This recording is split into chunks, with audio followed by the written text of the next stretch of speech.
Buenos días, buenos mediodías, señores recién levantados hace poco. En estas épocas, hacía tiempo, yo me acuerdo cuando estudiaba con los curas, tú también estudiaste con curas, ¿no? Hombre, a ti te marcaron ampliamente. Claro que lo he visto. Con varias compañías distintas. Lo que no he terminado de leer el libro. Con los jesuitas, los hermanos de la doctrina cristiana, los marianistas y uno de monjas. O sea, tuviste un completo. Y sí, un completo, sí. Un tutti frutti, pues cuando yo era pequeño aquí con los agustinos nos ponían cine. Esas eran las cosas buenas que hacían los curas.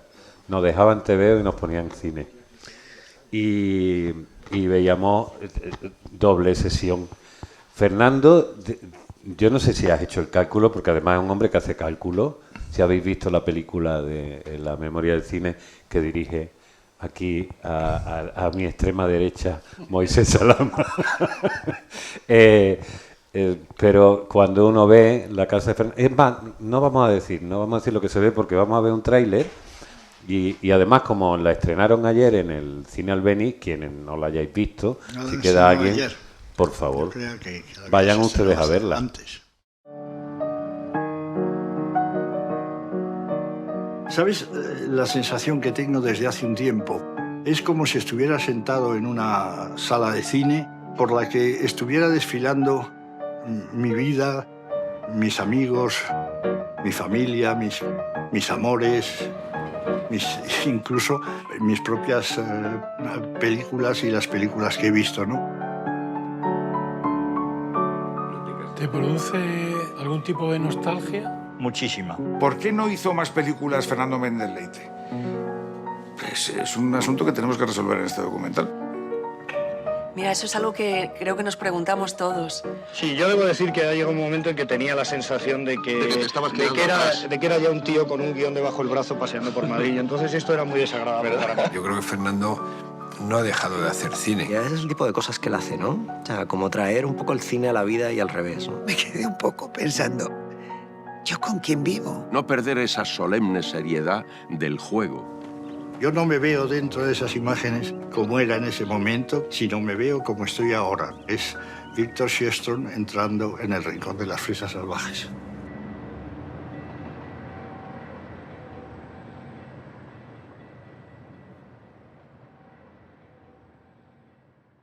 Yo quería preguntarte, es decir, para terminar la frase, que somos muy malos a veces con las tecnologías, nos esforzamos profundamente, pero esto de, mándame un WhatsApp, esto como es, espera, mándame un WeTransfer, espera, que esto no me sale, descárgatelo ¿cómo me lo descargo? Ahí yo no lo sé, siempre hay alguien que hace estas cosas, pero bueno, al final lo logramos. El cine, al fin y al cabo, es un ejercicio de tecnología.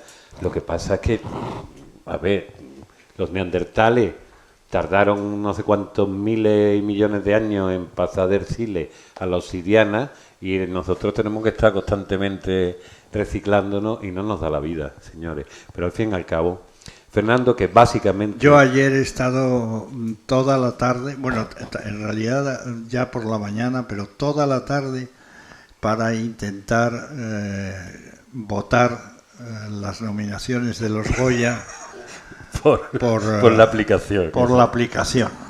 Y era muchísimo más cómodo eso del papel y el sobrecito de correos de toda la vida, pero en fin, y a ellos. De hecho, tú eres un hombre de papel. Lo conseguí. Debo decir que a eso de las 12 de la noche lo conseguí. Acabé con el mejor corto de animación.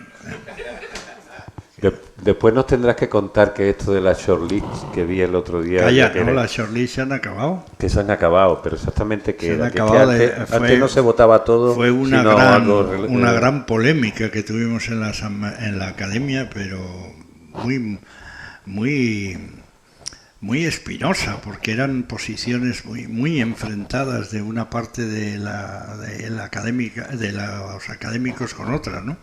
De los que querían que la votación fuera directa y que entraran absolutamente todas las propuestas, y y otros que decían que era necesario hacer unas listas, una selección de las películas y que solo se votara sobre un número de más o menos 15.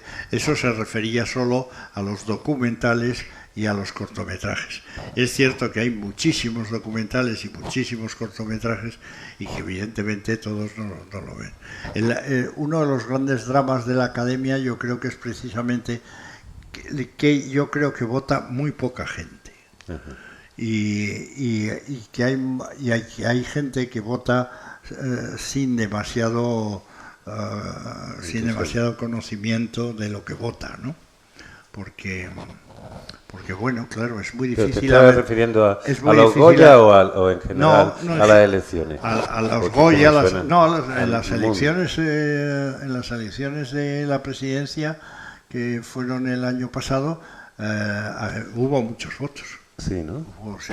Sí, porque había 4 candidaturas y las 4 candidaturas tuvieron muchos votos, o sea que tú no te querías ni presentar ni... No, yo no me quería presentar, vamos, yo no es que no me quisiera presentar, es que no se me había pasado por la cabeza, no se me había pasado, y fue aquí en Málaga durante el festival que una noche me llamó Mariano Barroso y me invitó a cenar y me sugirió. Pero en realidad la conversación se planteó, no fue que él me propusiera, sino que yo le insistí en que él debía volver a presentarse a la reelección, porque creía que había hecho un muy buen trabajo. Y entonces él me dijo, no, yo no me voy a presentar porque el que te vas a presentar eres tú. Y le dije, eso es una locura que yo... sobre todo porque yo sobre todo tenía la sensación de que estaba jubilado hacía tiempo y que, salvo mi actividad en el Festival de Málaga, hacía 12 años que había dejado, 11 años que había dejado la ECAM, la Escuela de Cine, que había rodado por medio 2 documentales, pero que en realidad nadie se iba a acordar de mí, ¿no?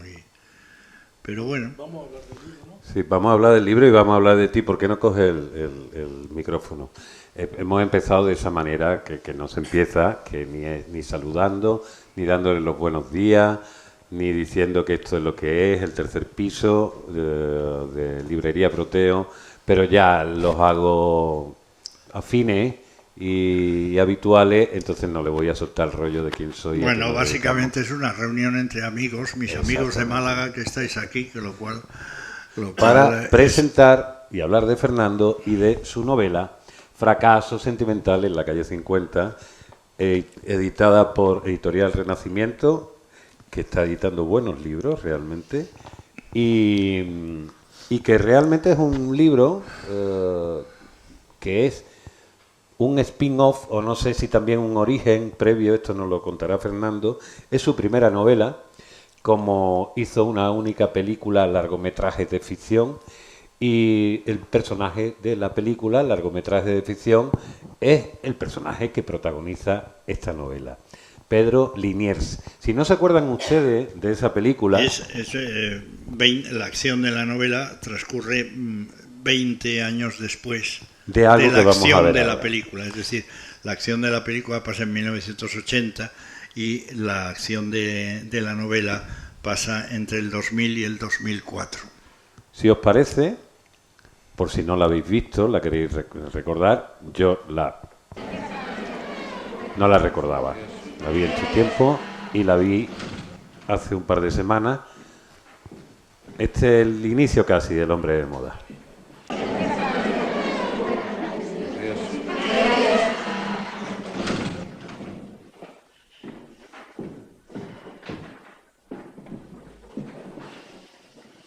Me llamo Pedro Liniers, soy licenciado en Filosofía y Letras y, como sabéis, voy a daros literatura contemporánea. Antes que nada, quiero que sepáis que hace mucho tiempo que no doy clases. Fui profesor de universidad, pero dejé las clases, lo dejé muy pronto. Ahora bien, nunca dejé yo el contacto con la literatura. Os digo esto porque quiero pediros un poco de comprensión. Yo no sé si a estas alturas las clases que os voy a dar, al menos al principio, resultarán parecidas a las que estáis acostumbradas. Perdí el contacto con los estudiantes hace mucho tiempo y, sinceramente, Siento un poco de miedo y pido vuestra colaboración. Ahora va y nos llora un poco. ¿Qué decías? Nada, que me parece que tiene usted un poco de rollo. Antes que nada, lo de usted lo vamos a eliminar de esta clase, ¿eh? Tratarme de tú. Mira, ¿cómo te llamas? Isabel. Isabel. Yo lo único que he intentado es explicaros cuál es mi situación actual. Yo estoy convencido de que con vuestra colaboración vamos a hacer que esta sea una buena clase de literatura. Ya veréis que nos vamos a entender bien.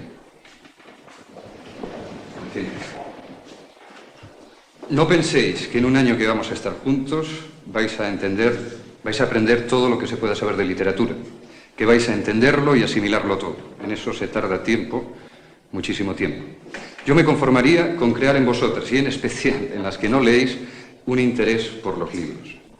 Que aprendierais a distinguir lo que es bueno de lo que es pura morralla y que os apasionarais por lo que merezca la pena. Esto sí que es para mí muy importante, porque la literatura exige pasión. Tenéis que divertiros leyendo y saber por qué os divertís. Condición sine qua non es que leáis mucho. Os voy a hacer trabajar, pero os aseguro que haré lo imposible porque trabajéis a gusto. En 1980 ese personaje era un buen tipo, un tanto confundido y un tanto aturdido por el entorno, pero con el paso del tiempo se ha convertido en un maniático políticamente incorrecto, antipático, en fin, un pesado.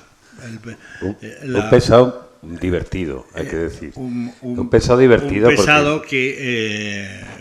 cuyas manías se han multiplicado por 1000, ¿no? Es decir, la novela es un poco qué pasó, qué fue de Pedro Liniers, ¿no? Y esto es muy curioso porque la gente recordaba a Pedro Liniers.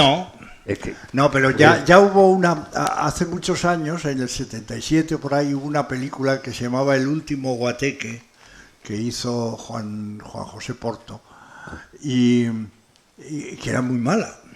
Que no se entere ni Juan José Porto ni los de la academia, pero era muy mala. Y el tío, 15 años después, hizo El último guateque 2.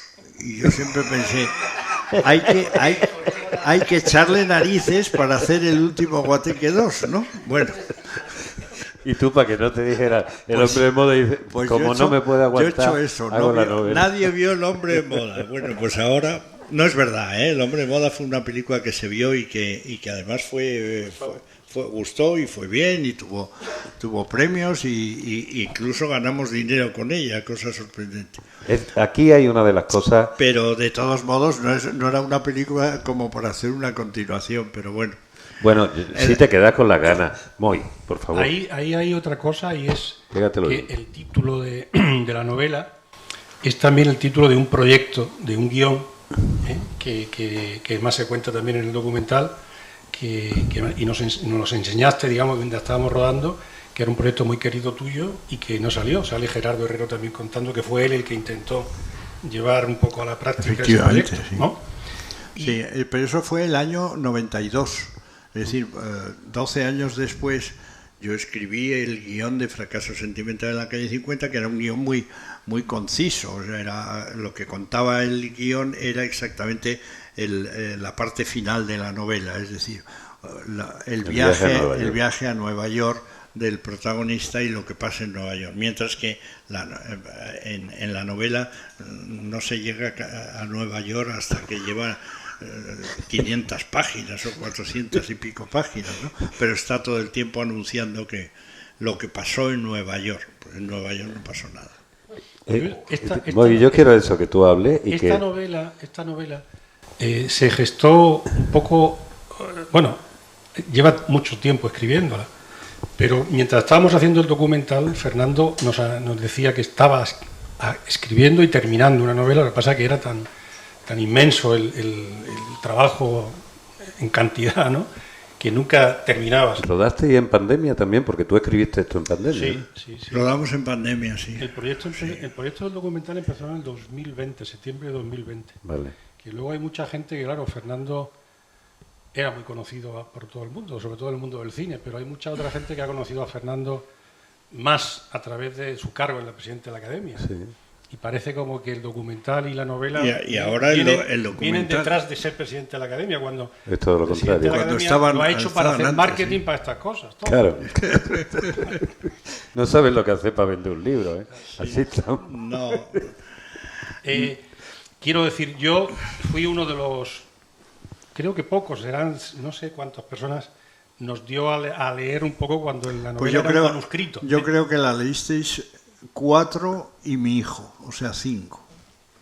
Manolo Cuervo, mi amigo asturiano, y José Antonio, Miguel Ángel y tú. Yo creo que nadie más. No Manolo Maggi ya está muerto. No está muerto.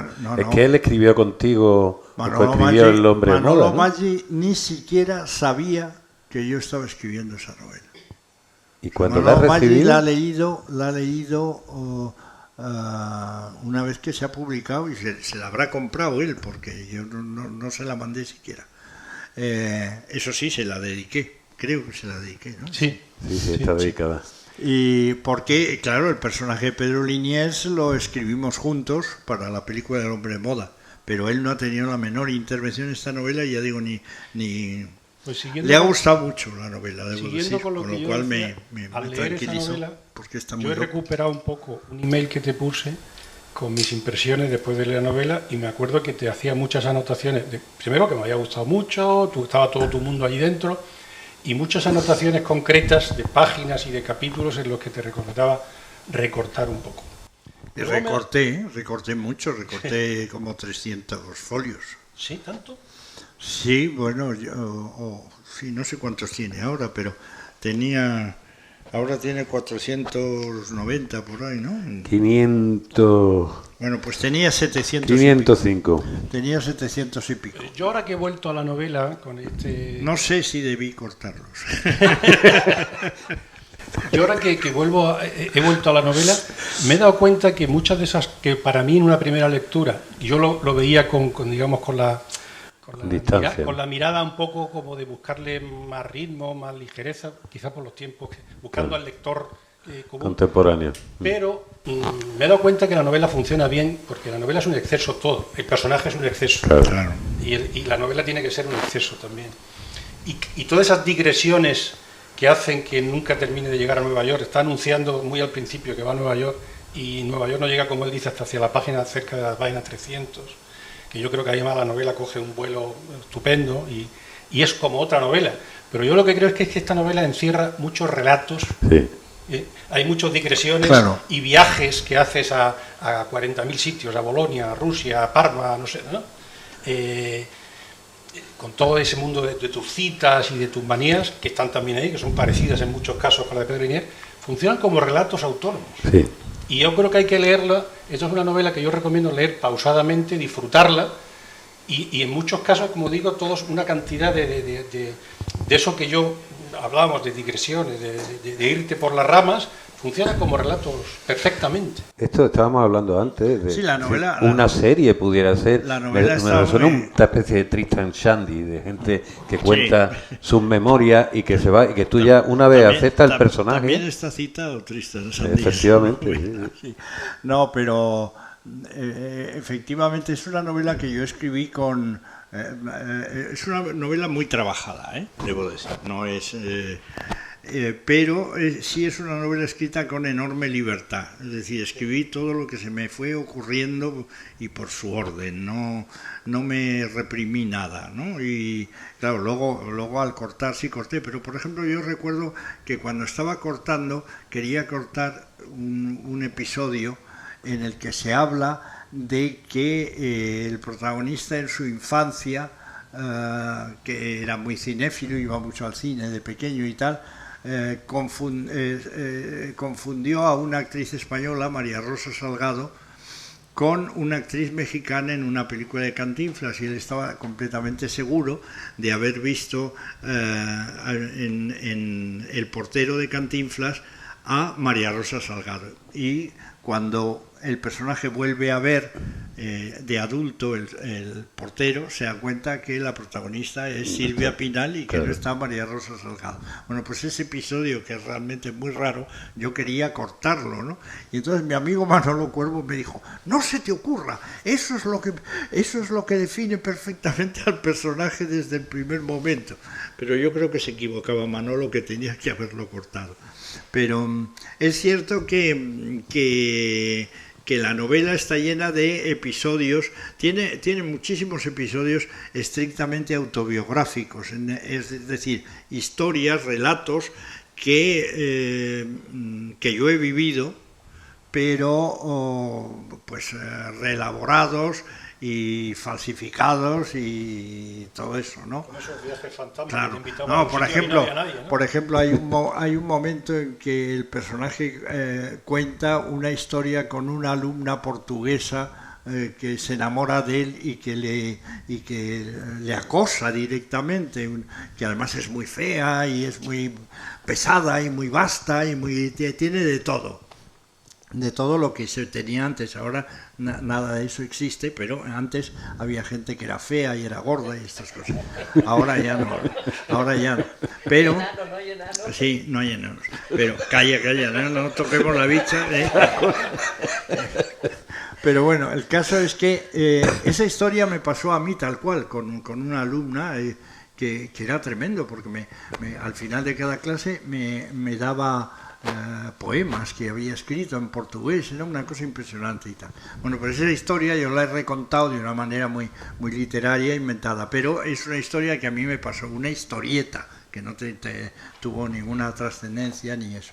Y ese tipo de cosas, sí, hay esas cosas autobiográficas. Hay otras completamente inventadas y hay otras muy reconstruidas sobre un origen mínimamente real, ¿no? Por ejemplo, yo una vez me invitaron a presentar precisamente El hombre de moda en una semana de cine español en Ámsterdam. Y fuimos mi exmujer y yo a Ámsterdam, invitados por el Ministerio de Cultura. Entonces estaba Pilar Miró en la Dirección General de Cine, y llegamos a Ámsterdam y allí no aparecía nadie nos recibió, nadie nos atendió, pasaron 4, 5, 6 días y nadie sabía nada. Llamábamos al ministerio porque era fin de semana y nadie cogía en el ministerio. Total, que estuvimos de turismo en Ámsterdam varios días y la Semana de Cine Español no existía, ¿no? Era una estafa de un tipo de Eindhoven que le sacaba dinero al ministerio por organizar semanas de cine español que luego no existían, ¿no? Pero daba una parte allí una vez que llegaba y, claro. Y entonces decía, a partir de esa invito. historia yo me inventé todo lo que llamo los capítulos asturianos, que es que el protagonista va a dar una conferencia sobre literatura americana contemporánea a Oviedo, a una institución que se llama algo así como Asociación Galdosiana o algo así.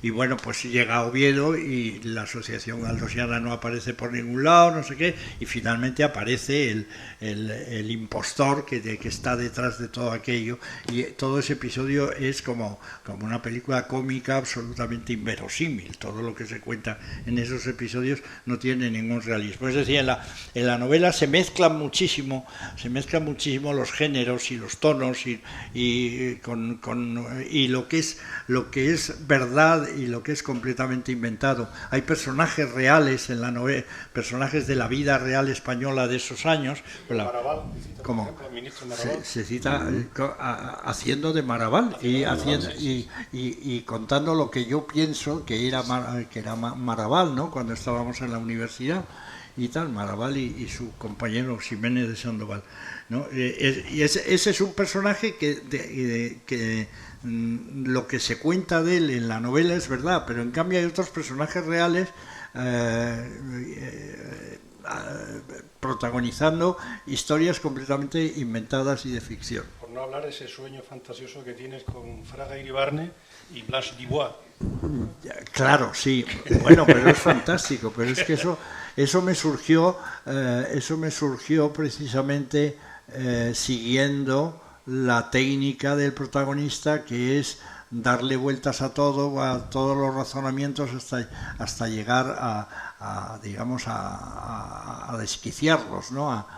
Y finalmente llegué a la conclusión de que, no llegué a la conclusión, llegué al conocimiento de que uno de los apellidos de Fraga y Iribarne era Dubois, como la protagonista de un tranvía llamado Deseo, y a partir de ahí pues monté una historia, ¿no? Pero el sueño de Fraga es real, eso es real, eso lo soñé yo. Yo soñé que estaba en Londres con un equipo de televisión y rodando algo, ¿no? Y que yo iba caminando hacia Piccadilly Circus, donde había quedado con mis compañeros, y de pronto caí en la cuenta de que Fraga podía haberse metido en la bañera. Y entonces me di media vuelta y me daba media vuelta en el sueño, me iba al hotel y cuando entraba en la habitación Fraga estaba bañándose en mi baño. Cuando despertó el dinosaurio, aún seguía allí.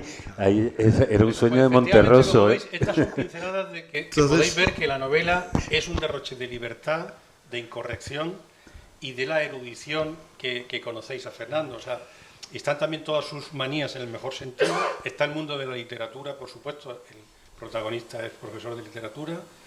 Pero a partir de ahí, luego hablaremos por qué tanto protagonismo tiene Truman Capote, ¿no? Porque fue el origen del guión original de Fracaso Sentimental, más que el origen fue el MacGuffin, ¿no? Es decir, yo quería contar una historia de un tipo que va a dar unas conferencias a Nueva York y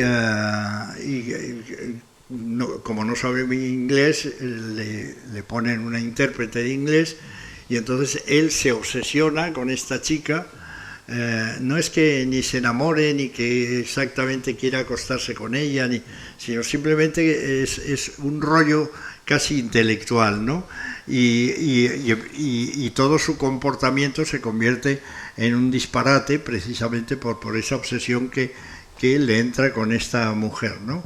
Y ese era el origen, era eso, y al final sale trasquilado. Y el chiste era de alguna manera que él no consigue acostarse con esta chica, que es una chica muy del montón, muy vulgar, y por una casualidad acaba acostándose con una estrella de cine.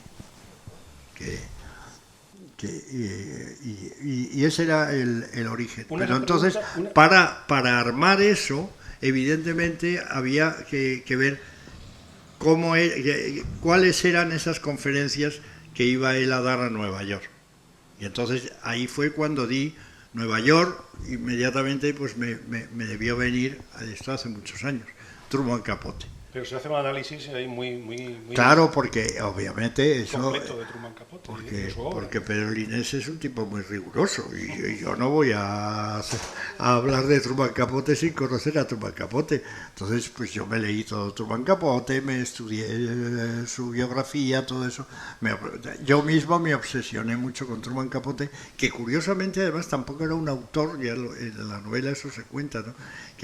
Con el que yo tenga especial afinidad, ¿no? Pero sí con alguna cosa, pero no con todas, ¿no? Hay una cosa, Fernando, que a mí me llama mucho la atención, ahora visto hace muy poco, El hombre de moda, es cómo pasa el tiempo de nuestra percepción, de nuestras relaciones. En la película, este señor, que habéis visto en el inicio, que es un profesor de literatura, que es bastante encantador, y que le gusta de verdad la literatura y que parece tener un imán no deseado, por lo menos él no lo verbaliza, para que todas las mujeres que estén alrededor acaben liándose con él. Y él no sabe muy bien, es como todas se le pegan. Cuando ve a Xavier Elorriaga, que realmente es quizás la película donde está filtreando más y saca más esa especie de sesapil. Javier Elorriaga se parecía muchísimo a Pedro Linés. Yo no le conocía cuando Le llamé por su físico. Yo le había visto en La piel quemada y en Un Dios, o en La piel no, en La ciudad quemada, sí, y en Un Dios desconocido, pero yo no le conocía y fui a Barcelona a ofrecerle hacer la película por su físico, básicamente, claro, y por un dato, porque él era profesor. Él era profesor. Él era profesor en la Universidad de Bellaterra, yo creo que era. ¿Y de qué era? ¿Era también de literatura? No, de periodismo, vale, de ciencias de la información, no me acuerdo exactamente. O sea, que el personaje que hace en tesis que, es más o menos quién claro, era él. El personaje de tesis es Antonio Castro. Está basado en el crítico Antonio Castro. Ah, vale. Tal cual. Y además creo que se llama Antonio Castro en la... Es verdad, cierto, sí. Y bueno, pues yo le contraté precisamente por eso, por su físico y por su condición de profesor, porque eso me facilitaba mucho, porque una cosa muy importante en El hombre de moda eran las escenas en las que da clase. Por la misma razón por la que Truman Capote es muy importante en el S, ¿no? Claro. Tú no vas a hablar de Truman Capote diciendo 4 generalidades, tienes, sobre todo porque en la novela las clases que da en Nueva York se relatan al detalle. Pues lo mismo pasaba en la película, había clases que eran suficientemente extensas, también un poco para dar la personalidad de él y hablar de muchos temas que hay en la película, porque tú decías que todas se arriban a él, no es exactamente eso, En El hombre de moda lo que pasa es que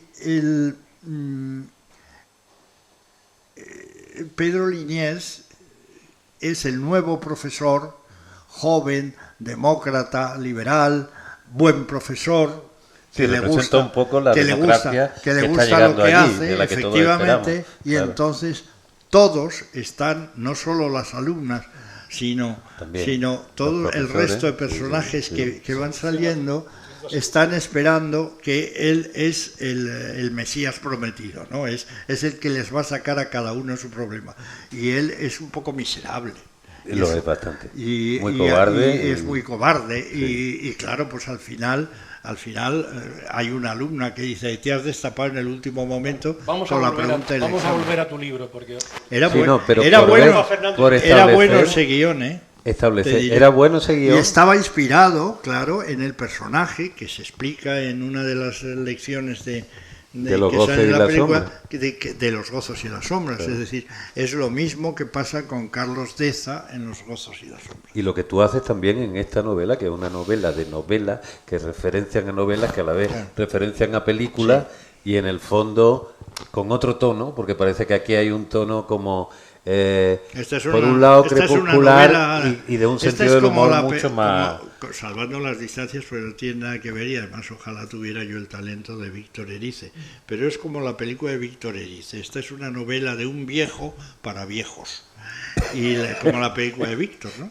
No estamos de acuerdo, no, para nada. Yo creo... A mí la primera parte de la película de Víctor Erice no me gusta, pero bueno, la segunda sí. Yo te quería hacer algunas preguntas. Pero es de viejo. Esa película es de Pero viejo. Pégate eso en la boca para que se escuche bien. En ese recital que tú tienes de citas, que siempre además está bañado de humor y de ironía y que se pasa muy bien con ellos, hay toda una primera parte en la que haces un alarde de amigos, de personajes, de alumnos, de compañeros, con sus apellidos, en algunos casos con sus 2 apellidos, pero fijaros qué apellidos: Otamendi Machimbarrena, Felipe Ibiatarromendía. Ibieta Torremendía. Sí, su propia mujer, que es Elisa Barcáztegui. Bueno, y cuando empiezas a hablar de los compañeros de clase, lo mismo que toda la novela, son nombres... hay como nombre vasco también, ¿no? Son nombres buscados en mi memoria, sí, de gente que ha estado en mi vida de una manera o de otra, no necesariamente con importancia ni con intensidad, pero mezclados y sin referencia al personaje real. Por ejemplo, Ibieta Torremendía era un compañero mío del colegio de los jesuitas de Areneros, que iba conmigo en el autocar que nos llevaba de casa al colegio por las mañanas, ¿no? y se llamaba Ibieta Torremendía, pero claro, es un nombre que me pareció estupendo, ¿no? Pero, por ejemplo, Zamarripa, sí es, Eduardo Zamarripa, era un compañero mío del colegio que hacía una función de propaganda popular católica y que es aviador, pues son apellidos como y que actualmente época, ¿no? Es general y que en la novela sale como tal, ¿no? Irene Respaldiza. Respaldiza. Apellidos de otra época, ¿no? Claro, ya como esa lama y la ha sacado en una novela Muñoz Molina, pues ya se ha venido arriba. Irene Respaldiza era una chica que trabajó conmigo, no Irene, sino Lola Respaldiza, una chica que trabajó conmigo y precisamente en Nueva York trabajó conmigo durante varios años. Y luego en el Ministerio de Cultura, mientras estuve yo en el Ministerio, y que era, digamos, la segunda de a bordo de José Luis Balbín en La Clave. Hace mucho que no la veo, Lola, pero fue muy amiga mía, Lola Respaldiza. Barkaiztegui es el apellido de la mujer de José Luis Cuerda, de Esperanza Barkaiztegui. ¿Sí? Y Barkaiztegui es la actual mujer de Pedro Liniers en la novela. Bueno, no sé, pero eso es... Hay una cosa ahí sobre la luego, memoria. por ejemplo, hay me parece que en algún momento está la lista de clase o algo así, ¿no? Porque eso también lo corté mucho. ¿Y la de los metros? Y la de los metros también corté mucho. El metro de Madrid, sí, porque pensé que la gente que no fuera de Madrid no iba a entender una palabra. Moy, ¿tú qué le has Pero le has dirigido? La lista de los alumnos del colegio es inventada. No es. La lista de mi colegio era otra, era Alonso Ramos, Alonso Río Bello, Apolinario Aznar, Verdún, Bonifaz, Campos, Camuñas, Carvajal. Esa era la lista auténtica. La lista que figura ahí es una lista de apellidos que me saqué de la manga. A mí eso es una de las cosas o la que lista más, del más me interesa. piso de Bretón de los Herreros 54, que el personaje busca a un escritor que ha escrito un relato que le gusta mucho y que el único dato que tiene de él son las iniciales y la calle donde vive, Bretón de los Herreros. Y entonces busca en la guía telefónica el nombre y no lo encuentra, pero da todos los nombres que hay que viven en Bretón de los Herreros 54. Es un coñazo la novela. No. Imaginar. No, pero no lo vais a leer en 5 minutos. Y además así no se disfruta. Moy, tú que le has dirigido el documental, que os lo vais a ver en 2 horas, ¿cuánto dura ahora? Está corta, 1 hora y media. El documental yo aconsejo, o sea, que se tira una semana, ¿no?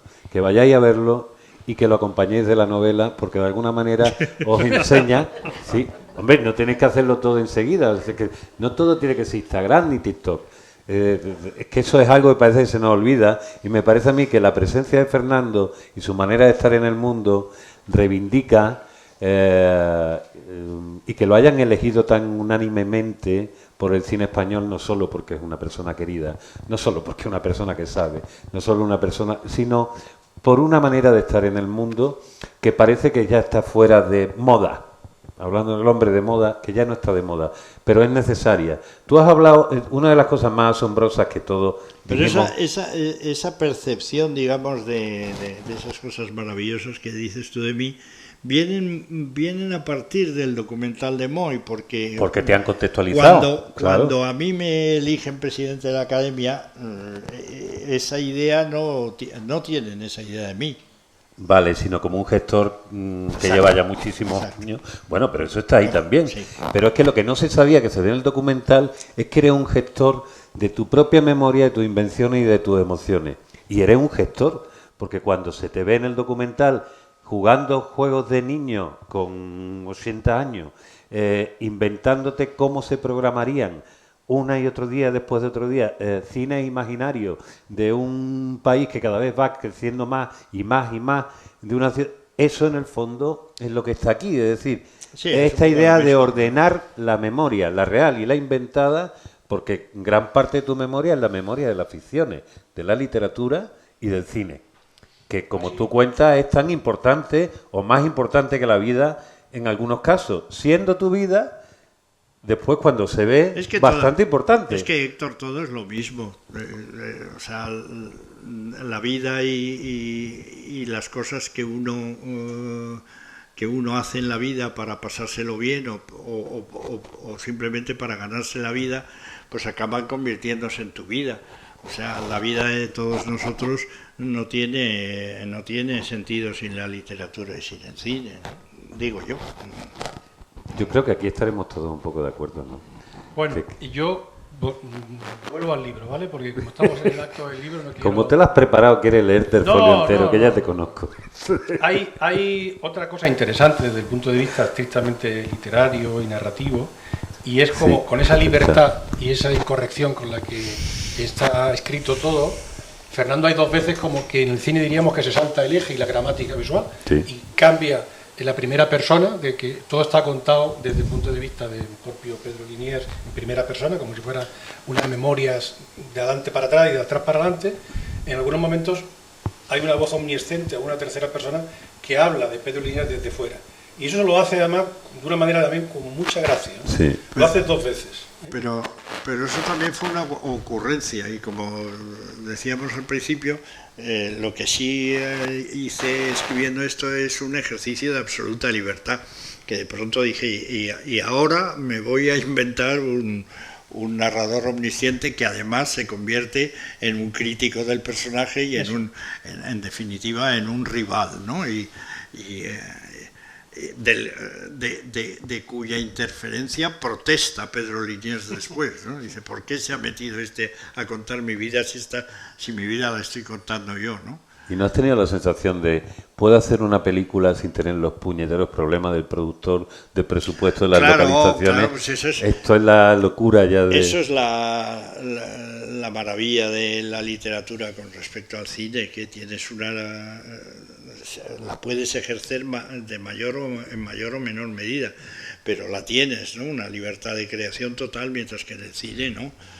O sea, eso ya nos lo enseñaban en la escuela de cine, ¿no? Tú puedes escribir una novela que empiece diciendo 400 elefantes bajan por la calle Génova y no pasa nada, pero no puedes hacer un guión que diga 400 elefantes bajan por la calle Génova. Un niño con un globo de Dumbo. Porque te dice el productor, no hay elefantes, ¿no? Yo siempre cuento una anécdota de la regenta muy significativa de mi productor, de Eduardo Ducay, ¿no? Que yo escribí una secuencia que me costó Dios y ayuda a escribir en la secuencia, era una secuencia de las cocinas de los marqueses de Vegallana, de la preparación de una fiesta. Me costó mucho porque tuve que investigar mucho sobre cuestiones culinarias, de cómo se hacían los pasteles y las tartas y las no sé qué, que porque yo no sé hacer ni un café, con lo cual, claro, todo eso me costó mucho esfuerzo de documentación, hacer aquella secuencia. Y finalmente hice una secuencia que quedó estupenda, muy difícil de armar y tal, pero con unos diálogos tal muy bien, con mucha acción, con varios personajes. En fin, una secuencia de estas que dices, joder, yo soy un guionista, ¿no? y llegué a la oficina de la productora y se la di a Ducay, y al día siguiente me dijo Ducay, te ha quedado maravillosa la secuencia de las cocinas de los marqueses de Vegallana, pero los marqueses de Vegallana no tienen cocina. No hay cocina. Y inmediatamente de otra secuencia que era que Galiardo, o sea, Mesía y Doña Paula coinciden en el tren que llega en un viaje llegando a Vetusta, ¿no? Y hay ahí un rifirrafe entre ellos, ¿no? Y hice toda la secuencia del tren, de la estación, de no sé qué y tal, y cuando llegué me dijo, está muy bien esta secuencia, pero no van en tren, van en diligencia. No hay tren. Pues eso. El cine es así, o sea, el cine es que no puedes pues esto es la venganza de la imaginación, en eso que os conté yo de las sonatas sí, claro, barco. por supuesto. No dejamos. Aquí que somos muy de hablar mucho. Todos. Espérate un segundillo, vamos Guachi. a abrir turno de preguntas al que quiera. Yo quería deciros una fíjate cosa que con lo que riguroso que soy, los dos, importante. me parece que en la sesión más sin pies ni cabeza que estamos haciendo, ni presentamos, ni decimos quién es. Es como si estuviéramos entre amigos, una cosa. Venga. No, que sí quería deciros una cosa, que lo que más me divirtió a mí de esta, me divirtió y me dediqué más tiempo es en el hecho puramente literario, ¿no? En el buscar cómo narrar esto, cómo construir cada frase, cómo encontrar la palabra adecuada, cómo encontrar el adjetivo o el adverbio. Hay una defensa de los adjetivos y los adverbios en la novela, que están tan desprestigiados y tal.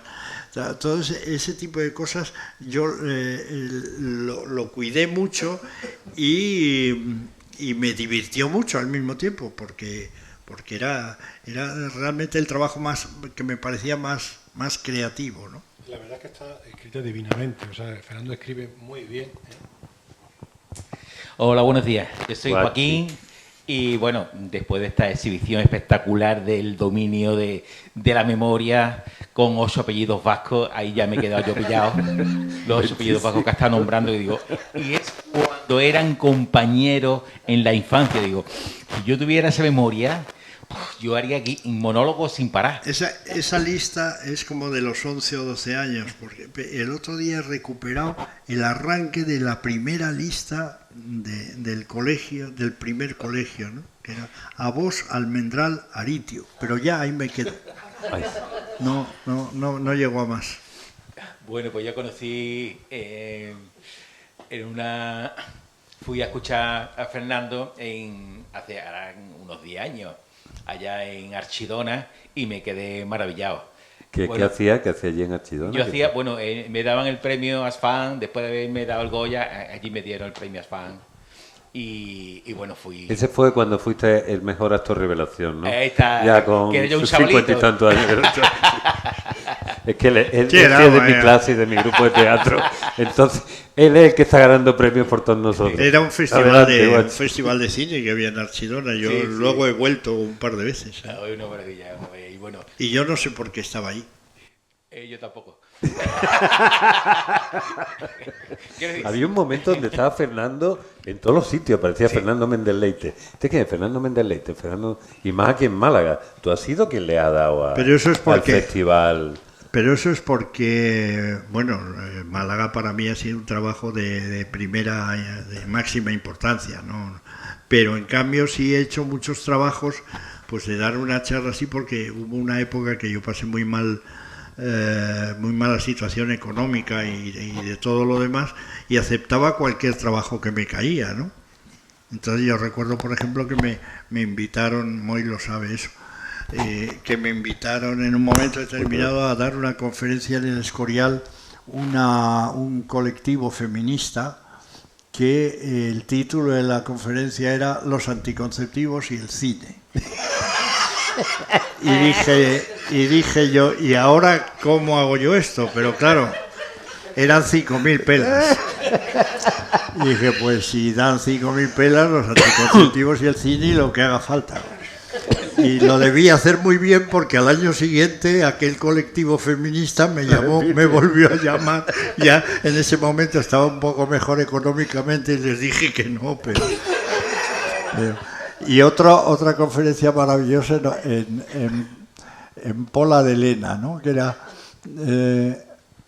100 años, era el año del centenario del cine, y la conferencia era 100 años de cine en Pola de Lena. Y a ver cómo...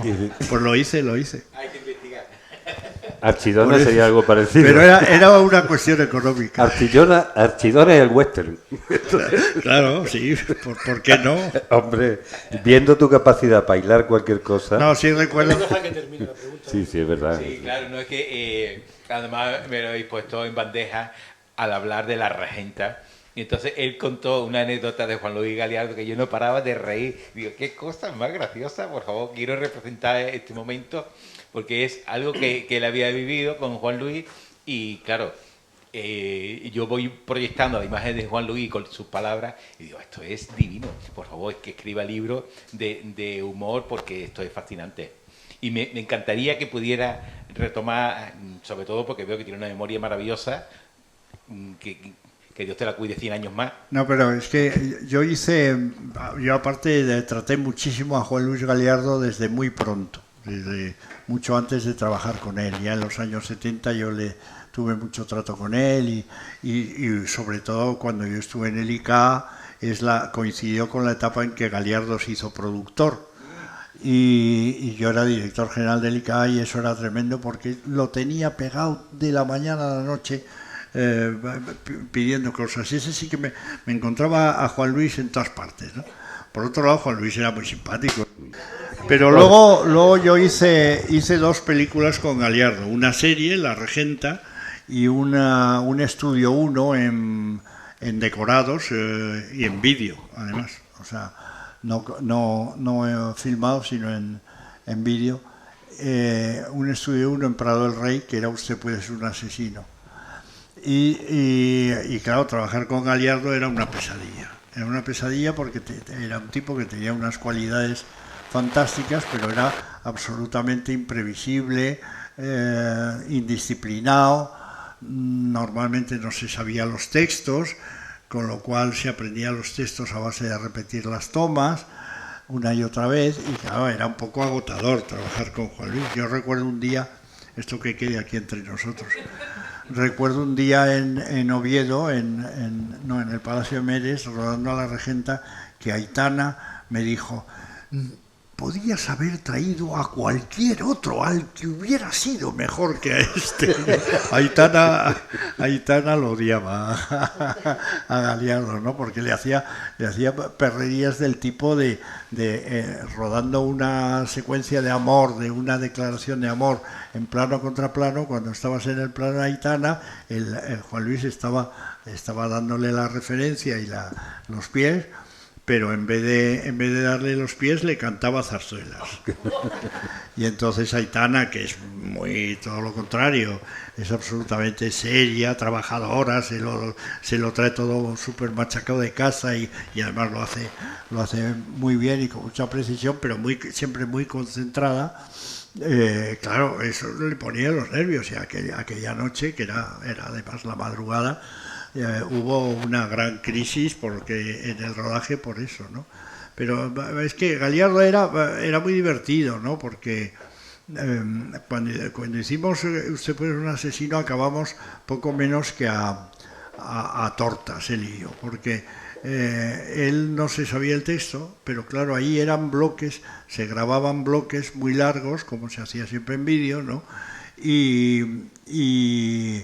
Y claro, había que repetir continuamente porque él no decía el texto, y además el texto era una comedia de réplicas en que el humor estaba precisamente en ligar bien las réplicas, ¿no? Los diálogos. Y claro, él improvisaba. Entonces, claro, no puedes improvisar. ¿Y siempre fue así hasta el final? Porque da la sensación que en los últimos años hay también una especie de... No, yo le decía mucho a García Sánchez, que hizo muchas películas con él, le decía: ¿tú cómo lo consigues hacer películas con Juan Luis? Y efectivamente estaba muy bien, porque ya digo, él tenía muy buenas cualidades, era un actor que podía ser fabuloso, ¿no? Un galán cómico. Y de hecho, como claro, pero es que lo que él sí hacía mucho era reírse del mismo, ¿no? Claro. Pero primero te daba mucho la matraca, ¿no? Y en aquel rodaje de Usted puede ser un asesino, al final acabó yéndose sin acabar de grabar. Hubo que traerlo, lo trajo la producción poco menos que de las orejas para que acabáramos la función, acabó insultándome, fue una cosa tremenda. El final de Usted puede ser un asesino. Pero perdona, porque es que la historia tiene un epílogo, que es que una semana después iba yo caminando por la calle, me sonó el móvil y era Juan Luis. Y me dijo textualmente: Fernando, soy tu amigo Juan Luis Galiardo. Estoy en la Gran Vía arrodillado para pedirte perdón, porque eres un director estupendo y eres mi amigo, y quiero invitarte a cenar, al fútbol y a bailar. Y dije, pues vale, Juan Luis, en la próxima te estudias el texto y lo del fútbol lo dejamos, ¿no? Era una cosa fantástica. Y fuimos a cenar, al fútbol no, fuimos a cenar y al final de la cena me dice, vamos a bailar. Digo, ¿qué vamos a ir a bailar tú y yo? Futbolero no eres, ¿no? No, yo no soy futbolero, pero sí me sé... Te sabes las alineaciones del liturgia del año 46. Alonso Marquitos, Santa María Lesmes, Muñoz Zárraga, Copa Joseíto y Estefano Rialegento, sí me sé. El Gran Madrid. Sí, pero como me aburría me aprendía cosas. Cuando hablamos de Hugo decías que eras del Celta de Vigo, por decir algo. Soy del Celta de Vigo. Y tú decías que toda era el Atlético la de vida. Bilbao. Pero mi filiación o mi militancia en el Celta consiste exclusivamente en los lunes mirar qué ha hecho en el periódico. 2-1 al Elche. Bueno, pues vamos bien. Este año vamos que bajamos, vamos. Bueno, estáis ahí. Está el tercero por la cola. Oye, Moy, ¿tú qué le has dirigido? Y lo conociste al principio del Festival de Cine, porque tú estás aquí desde el primer año. Antes os conocisteis. De cuando tú dirigías. Yo creo que nos conocimos a través de un amigo común que es Joaquín Cánovas en Murcia. Joaquín Cánovas, que estuvo aquí los primeros años también en el festival. Joaquín Cánovas hacía una semana de cine español. La semana de Murcia, sí. Que fue pionera en ese sentido. Y allí creo que nos conocimos, no creo. Sí, que fueron, estamos hablando de los años 80, 85, 86, por ahí. Y ahí fue cuando me fichaste para ir a Melilla, ¿o fue lo contrario? Te fiché para ir a Melilla y luego yo, en una semana de Lorca, que ya era sucedánea de la de Murcia, te traje de jurado de la primera Festival de Málaga y ya te quedaste aquí para siempre. Lo de Málaga, que al final se ha convertido casi en uno de tus trabajos más longevo y da la sensación de que de los que más placer te han dado, ¿no? Sí, porque bueno,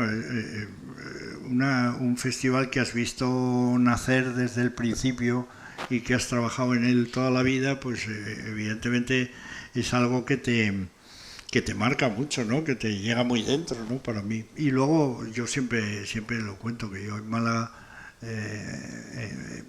me he sentido siempre muy apreciado, muy querido, muy bien tratado y he hecho amigos estupendos como Fiorella, algunos que estáis tu aquí, mujer es de Málaga y otros que no están cosa aquí, que la gente no se acuerda porque se fue ya. Fiorella sí, pero Fiorella es de Málaga por accidente, pero sí. Bueno, pero déjanos presumir un poco. No, pero pero es que hasta ti sale la Torrevelación con 58 años. Fiorella estudió arte dramático, estudió aquí en la escuela de doña Ángeles Argüelles, estuvo en el Teatro Ara, es cierto, con Raúl Sender. O sea que Fiorella vivió mucho tiempo en Málaga de pequeña, ¿no? Pero bueno, y eso es una cosa también. Eso ha sucedido a los dos, pero tú que vienes de antes, de gestionar, de criticar, de enseñar el cine, de estructurar el cine español, que todo eso te lo debe a ti. Tú has estado allí, has sido el hombre que has estado ahí desde un protocine a lo que es actualmente. Continúa, aunque eres una persona con memoria y con un tiempo que existía, continúas viendo todas las puñeteras películas, las que aquí se pasan y las que no, del cine español de la gente más joven, con lo cual tú nunca has perdido el vínculo con la creación más inmediata, no eres de los que dice, no, yo me quedé en Ana Mariscal y de ahí ya todo lo demás me parece basura. Quería contestar yo. Venga. Fernando, las películas que vemos para el Festival de Málaga, vemos aproximadamente entre latinas y españolas, películas de ficción, pues en unas 350 cada año, ¿no? Algunos, cuando vemos una película y llevamos media hora, decimos, esta no tiene sentido para Málaga y la dejamos. Fernando las ve todas enteras. Fernando prácticamente, él siempre dice, no, yo la tengo que ver entera, porque además hace una ficha de todas las películas que ve y con todo el equipo artístico y técnico, etcétera. Como ha hecho desde chico con las películas que veía. Yo no sé ahora mismo de dónde saca el tiempo pero para es, hacer la academia y el festival y todo. No sé. Es una enfermedad mental, sí, como otra cualquiera. Pero que bien la lleva. Bueno, ¿alguna pregunta más? A mí no me da vergüenza confesar que tengo una Yo aprovechando que estamos hablando de la esencia de la vida, el cine, pues quería preguntarte, ¿qué tiene el cine que todo el mundo quiere vivirlo? Todo el mundo quiere ir a la pantalla a ver, a meterse, a aventurarse en lo que está ocurriendo, ir al cine, disfrutarlo, sentirlo, vivirlo. No sé, pues un poco... Pues es un poco como la literatura, son cosas maravillosas que en sí mismas, y el que cae en ellas pues se queda ahí agarrado toda la vida, ¿no? Pero supongo que eso te puede pasar en otras cosas también, ¿no? En la música, ¿no? Por ejemplo, yo qué sé, en cualquier... Que tú eres muy musicófilo también. Sí, pero eso ya de una manera totalmente... Ahí un poco no, totalmente... Ah, hombre, claro, sí, si me dices que estas cosas de ahora, yo ahora, por ejemplo, uno de los grandes problemas que tengo en la academia es cuando llega el momento de decidir quiénes van a hacer las actuaciones musicales. Y no conocer ninguno. No, sí, conozco algunos, pero claro, o sea, a mí la mayor parte de los nombres que salen ahí me parece eso que yo llamo música ratonera, ¿no? Esa cosa de... unos que lloran, ¿no? En vez de cantar, ¿no? Claro, pero en fin, hago lo que puedo, ¿no? Ya tengo previsto que cuando termine el informe que estoy haciendo para Málaga, tengo previsto escuchar bien a Z Tangana, que creo que... Z Tangana es inteligente. Es inteligente, no es ningún estúpido y es un gran compositor. Además, un tío que sabe que no canta bien, pero encima lo dice, no es como los otros que cantan horrorosamente, se meten en el autotune y no lo dicen. Hace poco vi un documental de Milli Vanilli y dije, hay que ver a estas criaturas lo que sufrieron por algo que ahora mismo hace todo el mundo con total impunidad, y son estrellas. Bueno, perdóname. Este libro está escrito mucho gracias a la música, ¿no? Porque yo... me creía que iba a decir hace Tangana y ya me mataba. Mientras escribo siempre tengo música puesta, porque lo que no puedo hacer es escribir una novela y ver a la vez una película. Eso no... Sí puedo escribir... Ni siquiera los informes de Málaga los puedo escribir viendo una película. No. Porque hay que concentrarse un mínimo, ¿no? Pero yo hago varias cosas a la vez, ese es el secreto. Bueno, lo estás viendo en ese tráiler que vemos que tú estás haciendo, ¿qué fichas? Claro. Fichas de tus películas o de tu... Estás recordando algo y estás mirando arriba algo que estás viendo en el ordenador que se supone que es una película. Claro, sí. Y además en el documental lo que estoy viendo es una de Ingmar Bergman, ¿no? Bueno, pero supongo que recorta, mira y escribe cuando ya la está revisando la película. Eso era una trampa porque le pusimos la película esa para poner alguna, para grabar eso. El cine es mentira todo. Todo es mentira. ¿Querías una pregunta? Dale, por favor, espérate, que te escuchemos. Buenos días, que hablábamos de música, ¿qué banda sonora le pondrías al libro? Que a mí eso me interesa mucho. ¿Qué banda sonora le pondría al libro? Pues viene mucha.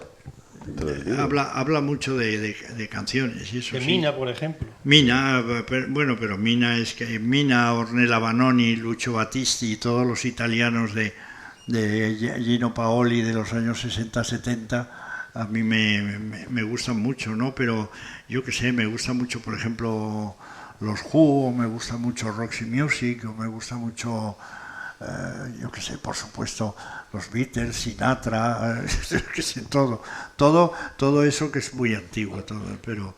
Y luego me gusta mucho, yo qué sé... Luis Mariano o Conchita Piqué, sí. O sea, ¿tú sabes la irritación que se llevó cuando se enteró que era homosexual?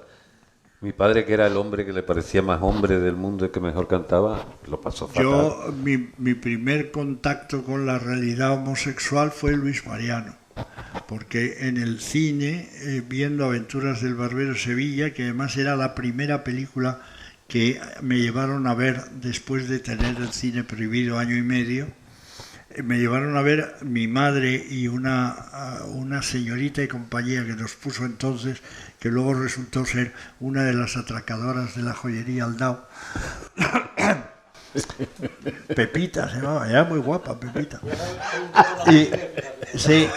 Y entonces me llevaron a ver Aventuras del Barbero Sevilla, que es una película de un director muy bueno, Ladislau Baida, pero que es malísima, no hay quien la aguante.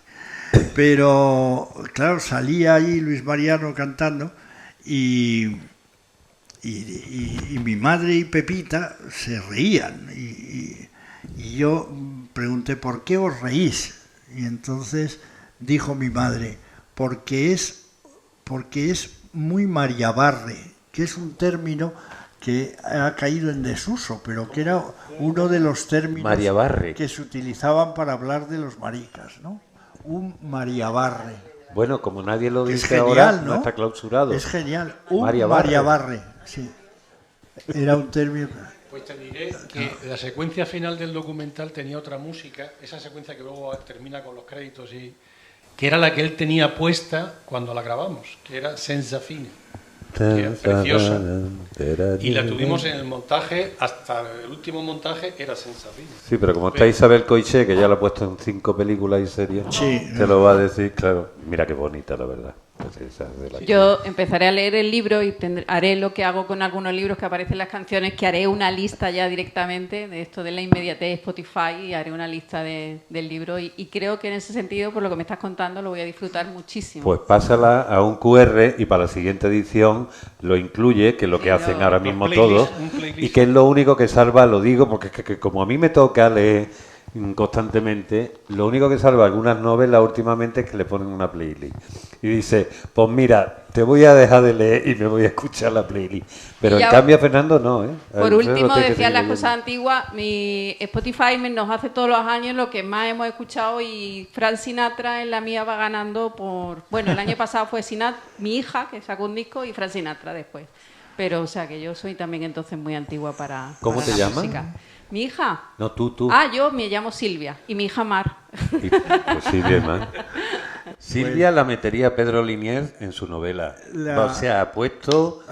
Seguro, vamos. Seguro, pero sí, yo ponía mucho... Pero bueno, como ahora no te hace falta poner un disco, pones en YouTube y salen las cosas enseguida.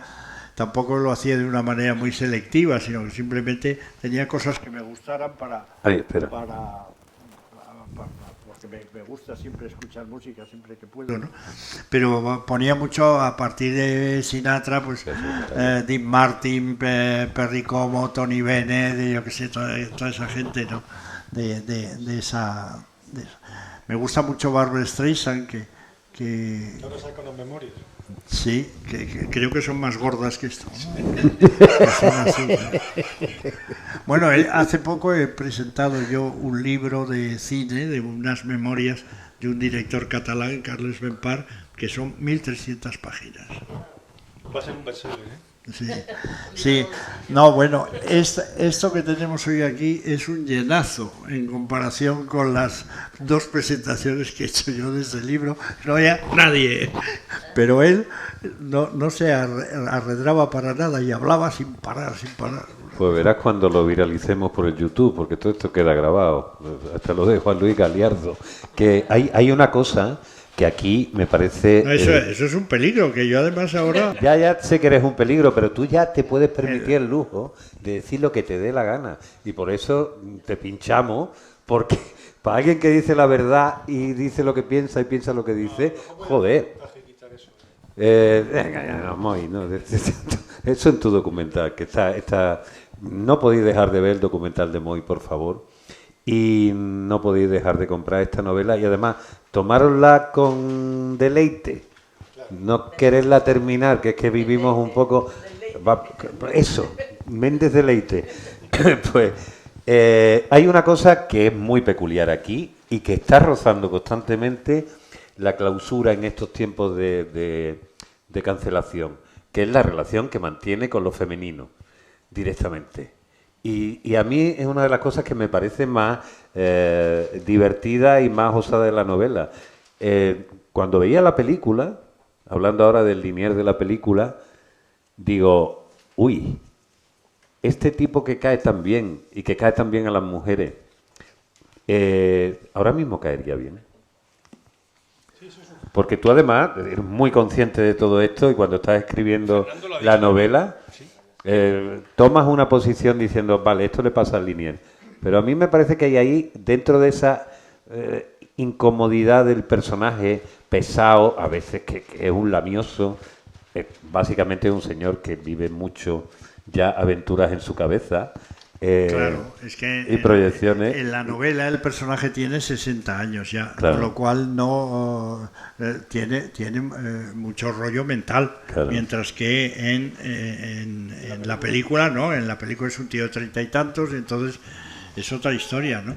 Pero bueno, yo creo que el tema este de las relaciones profesor-alumnas, pues en nuestra generación era absolutamente habitual. Y también se puede matizar de muchísimas maneras. Por ejemplo, yo durante mucho tiempo fui profesor en la cátedra de cine de la Universidad de Valladolid desde que yo tenía 23 años. ¿Tú tenías 23 siendo profe? Hasta los 41. Evidentemente, cuando yo tenía 25, 26, 24 años en la cátedra de cine de Valladolid, tenía alumnas que tenían mi misma edad o mayores. Claro. Con lo cual, la posible relación que tú podías tener con una alumna, pues no era una relación de acoso ni de imponer. Eso sí que lo explica Liniers muy claramente en la novela, ¿no? Que dice, vamos a ver, la situación de un profesor con respecto a los alumnos es siempre de superioridad porque está subido encima de un escenario. Claro. El profesor pero bueno... Ese tema se trata en la novela también, se habla de Pigmalión y de, claro. y de Lolita y de toda esa... Claro, Lolita de Nabokov ya estaba en El hombre de moda, Lolita de Nabokov, ¿no? Pero bueno, eso curiosamente Lolita de Nabokov se ha convertido en uno de los temas referentes de todo el Me Too y de la cultura de la cancelación, ¿no? Pero bueno, también por otro lado es una novela fantástica, ¿no? Pero tremenda, ¿no? Pero es que yo creo que un personaje como un acosador del tipo Hammer Humber, pues es que es muy distinto que un tío que liga con una alumna de mutuo acuerdo, sobre todo con una alumna adulta, ¿no? Claro, o sea, si dices, no, es un profesor de 32 con una de 15. Oiga, no. Ahora, si tiene 27, dices, oye, no sé, no. Yo lo veo así, vamos. Yo lo que veo es que hay mucha... Entre otras cosas, esto de ligar ya no era fácil, nunca ha sido fácil ligar. No. Claro, y había que hacer de todo en esta vida para conseguir ligar. Y si tú no le ponías la mano en la rodilla, a ver cómo ligabas. Sí. A ver. Si no le gustaba, te la quitaba. Y ahí habíamos terminado el asunto, ¿no? Yo, desde luego, he tenido muchos más fracasos amorosos que... Y fíjate, bueno, mi novela se llama Fracaso Sentimental. El fracaso es que el tío lo que hace es una gilipollez. Entonces efectivamente, fracasa por tonto. Pero... Oye, y Sigourney Weaver como digamos, ejemplo absoluto que aparece en tu novela. Bueno, eso es fantástico, porque es acabar con mis principios. A mí no me gusta nada, ni la literatura, algunas cosas, ¿no? Pero desde luego el cine fantástico no me gusta. No me gustan las películas, todas las películas que no son un señor y una señora en un café hablando, no me gusta. O sea, me gusta el realismo puro y duro. Entonces no me gusta nada, ni las películas de terror. No te dejan sacar una cocina, te van a dejar sacar La estrella de la muerte. No, en el momento que hay una máquina hay que dar un botón, todo eso yo no me gusta nada en el cine, ¿no? Claro. Y sin embargo, en la novela hay un fantasma, ¿no? O varios, ¿no? Pero sí, tipo Fantasma y la señora Muir, que son los fantasmas que te gustan. Pero ves eso... Pero bueno, El fantasma de la señora Muir es una excepción, y yo creo que es una excepción, a mí me gusta mucho, pero yo creo que es una excepción puramente teórica. Como es de Mankiewicz y es Rex Harrison, pues ¿cómo no te va a gustar? Es como obligatorio. Pero si no fuera un fantasma me gustaría más. Bueno, pues Sigourney Weaver en la novela es un fantasma o no, pero bueno. Hay que leerla para verla. Sí. Perdonad que yo me enrollo mucho, pero... Viendo la cara de las criaturas... Pero es la vejez. No es tan molesto. No, yo creo que es la madurez, ya sabes. Yo soy de los que aprendimos mucho cine viendo La noche del cine español. Tu nombre. Luis, ¿vale?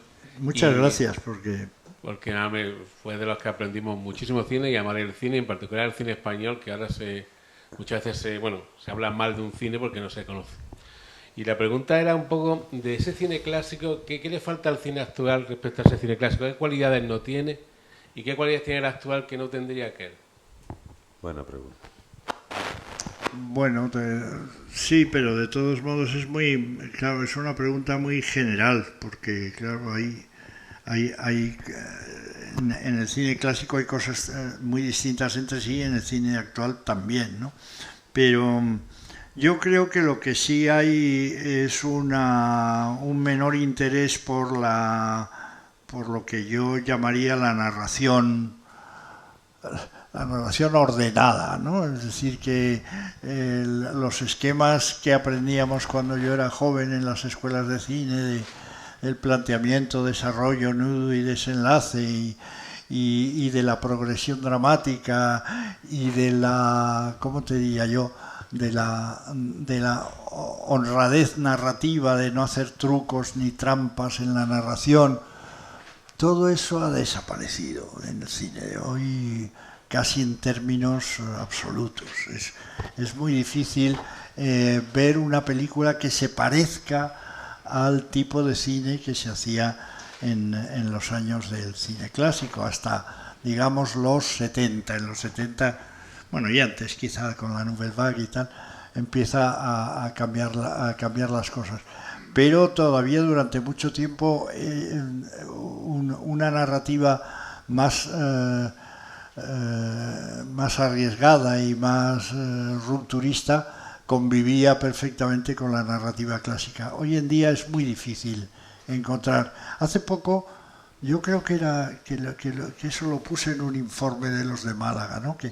Sí, creo que fue ahí, que yo decía, para no pasar por antiguo, les comentaba a mis compañeros, conste que en las últimas semanas he visto estas películas de ahora que me han gustado mucho. No de Málaga, sino de otras que ponían en los cines, ¿no? Pero al final la reflexión era, pero conste que no es mi cine. O sea, si yo por ejemplo, este año a mí me gusta muchísimo la película de Nanni Moretti, me gusta mucho la película de Aki Kaurismäki, me gustan mucho las películas que hace Hong Sang-soo, etcétera. Hay unos cuantos muy cineastas de hoy que son impensables, lo que hacen es impensable en el cine clásico. Pero mi cine es el cine clásico, evidentemente. Y a mí lo que me gusta es contar las cosas bien. Por ejemplo, recientemente he estado viendo, no he acabado de verla, pero he estado viendo la serie de La Mesías, ¿no? Te iba a preguntar. La Mesías me parece que es una serie llena de talento, de fuerza, de originalidad por otro lado, de pertinencia en lo que cuenta y todas esas cosas. Pero sin embargo hay una serie de cosas que yo jamás haría y que ellos hacen, ¿no? Y que lo que ocurre es que la serie, a mí me parece que es muy buena, la serie, buena. Pero es una serie de ahora sí, pero tiene esa cosa clásica que no tenía el cine anterior. En el fondo de mi alma yo les diría, si esto lo hubierais contado en otro orden, si no cambiarais los actores, no sé qué, mejor, ¿no? O sea, yo veo las películas y supongo que todo el mundo, ¿no? Ve las películas corrigiéndolas, pero y a veces insultándolas. Yo me paso la vida diciendo, ¿pero dónde vas? O sea, Moy lo sabe muy bien en las predicciones de Málaga, de repente es que no puedo reprimirlo. Pero tú dices cosas como paparruchas y eso, digo, claro. Anda, coño, que esto es lo que decía... Eso es mi bisabuela. Es tu bisabuela, claro. O sea, yo aprendí a hablar con mi bisabuela, que era una señora de 1890 o 80. Porque a ti te salvó el cine, te salvó la literatura, pero no se queda ahí simplemente en un salvamento, sino que te han estructurado como ser humano y que en el fondo creo que al final te llevan a entender que básicamente somos lenguaje, somos narración y que estamos hechos de historia. Porque sí, pero eso también tiene que ver con la edad. Al final, desde la última vuelta del camino que decía Baroja, pues las cosas se convierten en historias. Claro. Ya no son recuerdos, son historias. En las que quedaste atrapado desde que eras un niño. Sí, son historias. O sea que siempre entramos y salimos. ¿Por qué tardaste tanto en escribir una novela? Que eso no lo entiende nadie. Pues porque soy muy vago. Sí, claro, eso se lo dices a otros y no para. Pues sí, pero a mí lo que me gusta es no hacer nada. ¿No? Pero esto es como un juego. ¿Tienes la idea ahora? Me gusta mucho como espectador y como lector. Claro. ¿Sabes? Y ahí se tiraría, ¿no? Claro. Horas y horas y horas. Oye, ¿y tú que ahora has visto la película y la has visto cuando lo ven los demás, que te da otra visión a estarla montando, a verla rodar en unas circunstancias muy especiales? ¿Cambiarías algo de la película? ¿Le añadirías? ¿Cortarías? Seguramente algunas cosas, sí. Pero básicamente estamos contentos. O sea, todo el equipito, digamos, de la película y el propio Fernando, estamos contentos. Y ha habido algunas reseñas, no solamente las que se han publicado, sino alguna gente que ha ido a verla y que nos ha mandado mensajes, algunos, por ejemplo, Marta Sá y tal. Acércate lo más. Muy bonitos, muy de que si tú haces una cosa con la voluntad no solamente de dar a conocer a Fernando, que era una de las cosas, sino también de emocionar, porque algo de lo que decía, por ejemplo, el que hacía la crítica en Fotograma, que decía, la parte informativa está muy bien y muy correcta y tal, igual. Dice, pero la parte personal, emocional y humana es donde el documental crece. Y a mí eso me gusta, porque realmente hemos conseguido... Yo creo que ese fue tu acierto, ¿no? Encontrar en todo el material que rodaste y en todo el material de archivo que tenías, encontrar la forma de que eso tuviera un interés, porque y que yo no lo veía claro durante el rodaje. Yo estuve, aparte que andaba muy deprimido en esa época, pero tenía muchas dudas, tenía muchas dudas de que tuviera sentido.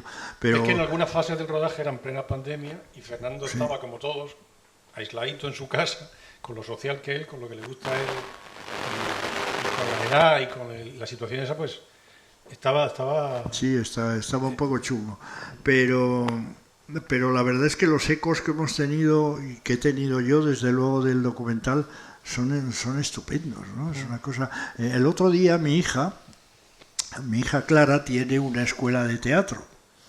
Ahí fueron a verlo un grupo, ¿no? Que ella de pequeña era un cruce entre Bette Davis y Christopher Walken. Era un peligro público, ¿no? Yo pensaba, madre de Dios, esta, ¿no? Una cosa era terrible, pero de mayor le dio por estudiar y no para de estudiar. Y eso, bueno, total, que tiene una escuela de teatro y llevó a todos sus alumnos a ver el documental. Y luego me pidió que fuera a la escuela a hablar con los alumnos. Los alumnos, claro, por supuesto, son unos dementes de 18, 19, 20 años, jovencísimos.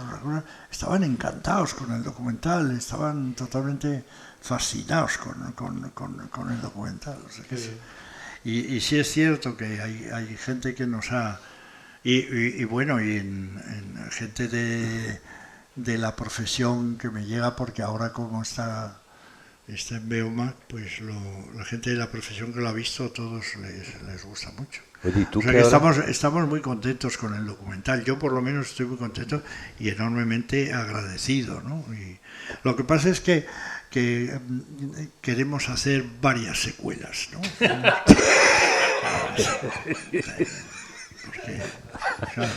Porque por ejemplo, en el documental yo no he contado la mili. Una edición Criterion ya con extender. Fueron 15 meses, es decir, es una etapa muy importante en mi vida y Moy es pues pesado, es tan pesado como Pedro Linier grabando Moy, o es más, se pone nervioso, es de venga. No sé, además conmigo es muy difícil porque yo me enrollo, ese es mi problema. Yo, por ejemplo, soy muy malo contestando entrevistas porque no responde la pregunta y te va por otro lado. Me voy por la tarde. Y eso para los entrevistadores también. Si hubiera aquí un entrevistador, sufriría mucho. Es curioso porque si he hecho algo yo en mi vida, he sido entrevistas. He entrevistado a toda España. Pero vamos a dejarle que pregunte. ¿Ya está muerto? Ah, no. Bueno, después, pero tú sigue. No, venga, Sergio, que ya ha hecho una. Bueno, a todos buenos días. Buenas tardes ya, porque se va el tiempo. Es que quería contar una anécdota que tuve con Fernando, que creo que no se va a acordar, porque aunque tenga la memoria prodigiosa, es una anécdota mínima, ¿no? Pero para mí fue muy, muy bonita. Y eran los primeros años del Festival de Málaga. Yo creo que era la primera o la segunda edición, no sé, había muy poca gente. Pero yo era de los fieles que iban a ver las películas del festival, ¿no? Me acuerdo que además te podías acercar a los actores, no como ahora. Claro. Era todo muy fácil, todo era muy cercano. Entonces estaba en la Plaza de la Merced, que habían puesto un par de casetillas con libros y tal. Y entonces venía Fernando, con la mano metida en los bolsillos, muy pensativo. No sé si estaba pensando en algún guión o en la programación del Todavía día. Fumaba puro, ¿no? Sí, es posible, sí, seguro. Seguro. Y entonces yo pues estaba mirando el libro y tal, y cuando te vi venir, digo, me voy a acercar a ver si me recomienda algún libro sobre guiones de cine. Digo, pero este hombre me va a mandar la mierda. Dirá, este es el pesado típico. Al contrario, me acerqué, digo, don Fernando, le admiro mucho, en fin, para entrar un poco no, era verdad que te admiraba. Y te admiro, vamos. Y entonces te pedí que me recomendara algún libro. Y te viniste conmigo hasta las casetas, empezaste a mirar, dices, bueno, esto es una mierda, tal, no, este no. Y dices, pero este de Simon Feldman te lo recomiendo. Y entonces me lo compré. Y nada, te di las gracias, y cuando me iba y me fui, porque yo siempre he sido un poco tímido, me arrepentí de no invitarte a una cerveza, porque te vi como que tenías ganas de charlar, ¿no? Y además que tenías sed. Claro. Él se acuerda porque no le invitaste a la cerveza. Bueno, esto lo puedes hacer ahora, te vienes con nosotros y te toca, nos invitas a todos. Por eso no te he saludado antes, Sergio. Bueno, pues esa es la anécdota, pero que te la quería agradecer porque siempre me acuerdo. Me acuerdo mucho por el detalle, ¿no? De cómo me atendiste y lo generoso que fuiste conmigo, vamos. Pero simplemente porque quería contarlo. Muchas gracias, pero vamos. Yo precisamente pero es normal era eso, una de ¿no? las preguntas que quería hacerle. Si le gusta la cerveza, como en la... Si nos puede recomendar un libro y una película. ¿Uno y uno? Uno y uno. Te va a recomendar 515 de cada. Bueno, venga, de lo último que te haya arrebatado o de lo que nunca se te haya caído del armario. No sé, es que hay cientos de novelas y cientos de películas, ¿no? Pero ¿para qué? ¿Cómo te gustaría sentirte? Porque ahí hace lo más... Claro, sí, como cinéfilo. Un cinéfilo, por favor, que nunca se pierda esta película. Antes no, de pero... morirse, tiene que ver esta película. Pero chicos, eso hay cientos que no hay que perderse. Claro, pero uno, por ejemplo, que no quiere decir... Empieza la lista. Yo continuamente, cuando dejo de ver las películas obligatorias, veo lo que me apetece en cada momento. ¿Qué es, por ejemplo? Pues no sé, por ejemplo, anoche me puse El oro de Nápoles de Vittorio De Sica, que hacía mucho que no la veía. Y efectivamente, no te acuerdas de nada. Una película que has visto hace 30, 40 años, es que no te acuerdas de nada, ¿no? El otro día vi El proceso de Orson Welles, que hacía siglos que no la veía también. O sé de mal, sí, no sé. Pero yo así hay películas que me han marcado mucho en la vida. En general son películas que tratan del mundo de los sentimientos. Por ejemplo, Tú y yo de Macquarie, la segunda versión, la de Deborah Cary Grant, o Un extraño en mi vida de Richard Quine con Kim Novak y Kirk Douglas, Dos en la carretera de Stanley Donen, Página en blanco de Stanley Donen, que es una película, una comedia estupenda, inteligentísima, Mujeres en Venecia, que está muy homenajeada en la novela de Joseph Mankiewicz. Yo que sé, miles de películas, ¿no? Pero a mí me gusta mucho también el cine europeo, es decir, que me gusta mucho el cine italiano clásico.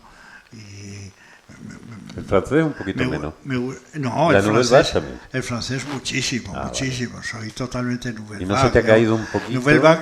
La Nouvelle Vague es mi... Es tu adolescencia, tu juventud. Claro, es la contemporaneidad, ¿no? Habla de Eric Romer. Claro, Romer, Truffaut, Chabrol me sigue divirtiendo, Chabrol Godard me sigue divirtiendo mucho. Chabrol es un director estupendo cuando quiere, ¿no? Aparte era un tipo muy simpático. Chabrol era un tipo encantador. Comí una vez con él y me cayó fantástico. Y sí, ¿no? Hay muchísimas cosas que a mí me gustan y en literatura, pues qué te digo yo, claro, para mí hay novelas que son esenciales en mi vida, como La Regenta, por ejemplo, que no es que yo hiciera una serie sobre La Regenta por casualidad, yo me quedé enganchado en La Regenta cuando la tiene ahí, eso sí. Cuando la leí por primera vez y nunca me he desenganchado de La Regenta, ¿no? Yo qué sé, las novelas de Galdós en general. Me gusta mucho, yo qué sé, Sobreros y tumbas de Ernesto Sábato, por ejemplo, es una novela que me encanta. Bomarzo, me gustan mucho las novelas de Manuel Puig. El otro día nos dijo Antonio Soler, me gustan mucho las novelas de Philip Roth. La había vuelto a leer y decía, hostia, y se me cae de las manos. ¿Sí? Sí, el túnel. Eso que se lo haga mirar Antonio Soler. Pues fíjate, Cierto, su última novela es excelente también. El túnel también está muy citada en esta novela, ¿no? El túnel es una novela, yo qué sé. ¿Qué novela te hubiera gustado adaptarte? No, no es que me hubiera gustado adaptar, es que yo trabajé, hice el guión de Los gozos y las sombras para televisión, y cuando entregué el guión al productor, el productor me dijo, no podemos hacerla porque ha comprado los derechos Navascués. Y pensé yo, ¿y qué has hecho tú todo este verano? Que no has comprado los derechos a tiempo, porque claro, te encargan un guión, ¿no? Pero, por ejemplo, a consecuencia de que no hice Los gozos y las sombras, escribí para el mismo productor Espejo roto de Mercè Rodoreda, que era una novela que me encantaba y tampoco se hizo. Yo qué sé. Y quise hacer, ya en la escuela de cine, quise hacer un cuento de Cortázar, Circe, que curiosamente, en ese mismo momento en que yo lo quería hacer, lo estaba haciendo en Argentina Manuel Antín. Y luego, curiosamente, yo coincidí con Antín, él como director general de cine en Argentina y yo como director general de cine en España. Y luego coincidimos yo como director de la Escuela de Cine de Madrid y él como director de la Escuela de Cine de la Universidad del Cine de Buenos Aires, ¿no? Es decir, que son como... Y claro, por supuesto, estoy totalmente enamorado de Manuel Antín. Es una de las personas que tiene como 90 y tantos años y sigue yendo a su escuela, que es suya. Es la Universidad del Cine en Buenos Aires. Es una escuela privada, propiedad de Antín, que la ha montado él, ¿no? Pero sigue yendo todas las mañanas a la escuela a hablar con sus alumnos, ¿no? Y tiene 90 y tantos años. Oye, ¿y la crítica? Que es una cosa... A veces eso es una cosa que no está en el libro, digo, en el documental, y que es fundamental en tu claro, vida. porque Moy tuvo que quitar una serie de cosas. Claro, a mí me pasó también en La Regenta, cuando en el guión, ¿no? Si tienes que quitar, de repente tienes que quitar un bloque completo, un tema completo, un personaje completo. A mí eso me ha pasado así, claro, cortando guiones en eso. Y a Moy le pasó con eso, pero la crítica para mí ha sido muy importante, sobre todo porque siempre me la tomé como una prolongación de la creación como dirigir películas, ¿no? Es decir, que yo me gustaba mucho hacer crítica y me lo tomé muy a pecho siempre. ¿Y no crees que sería relevante recoger algunas de las críticas? Porque parte del cine que hoy consideramos clásico, absoluto, indiscutible, sí, la has visto tú en estreno y además ha sido muy riguroso. Es que yo no sé si eso tiene interés ahora, quién va a ponerse a leer críticas antiguas. Oye, aquí tenemos una editorial, estamos dispuestos a editarla en directo firmando el contrato. Pues mira, no pagamos una mierda, pero traemos a gente. En el documental yo le enseñaba a Moisés y a Miguel les enseñaba carpetas y carpetas que tengo de críticas, que no he vuelto a mirar, pero... Sí, recuerdo que había cosas que a mí me gustaban mucho, que estaba muy contento de piezas críticas, ¿no? Recuerdo, por ejemplo, una crítica que hice de Lejos del cielo de Todd Haynes, que es, por cierto, es un director que me gusta mucho. Hay por ahí una película de él nueva, es La Gran Esperanza Blanca. Bueno, ya tienes para... La Gran Esperanza Blanca es la película. La Gran Esperanza Blanca es una película de Martin Reed del 70. Buenísima, por cierto.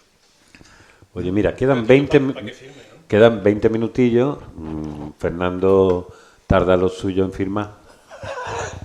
No es verdad. Y yo que estoy aquí sujetando esto como si fuera una sonda y me da un poco de cosica. Que os agradezco muchísimo que hayáis venido.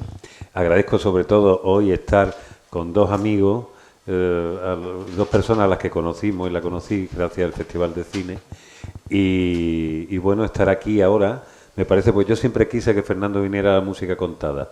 Anoche me encontré una persona que dice que va a producir y entonces te voy a decir que te venga la música contada para que haga lo que Silvia estaba esperando, que es que hablaras de las canciones que más te gustan.